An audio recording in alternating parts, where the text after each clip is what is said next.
अस्सलाम वालेकुम वरहमतुल्लाह। यार अगर आपका मोबाइल बहुत ज्यादा हीट अप होता है 2-4 घंटे इस्तेमाल करने के बाद या जब आप उसको चार्ज लगाते हैं, अगर आपका मोबाइल हीट अप होता है तो भाई आप बिल्कुल सही वीडियो पे आए हैं।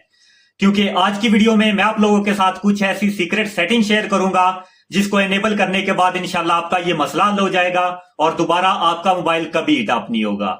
तो आपने इस वीडियो को कंप्लीट देख लेना है, इंशाल्लाह ताला ये वीडियो आपके लिए बहुत ज्यादा फायदेमंद होगी। तो बढ़ते हैं आज की वीडियो की तरफ।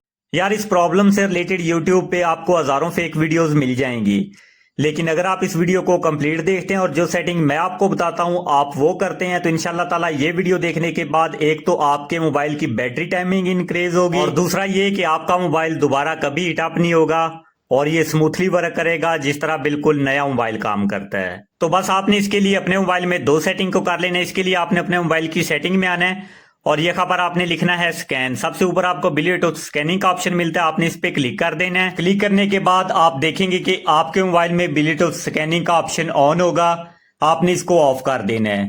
ये आपके मोबाइल का वो फीचर है, अगर आप मोबाइल इस्तेमाल नहीं भी कर रहे तो ये फीचर ऑन होता है और अपना काम कर रहा होता है। एक तो ये आपके मोबाइल की बैटरी की सत्यानाश करता है और दूसरा आपके मोबाइल को हीट अप भी करता है। और इसके बाद आपने थोड़ा बैक आना है और दूसरे नंबर पे आपको एक ऑप्शन मिलेगा वाईफाई स्कैनिंग का। ये ऑप्शन भी आपके मोबाइल में ऑन होगा, आपने इसको ऑफ कर देना है।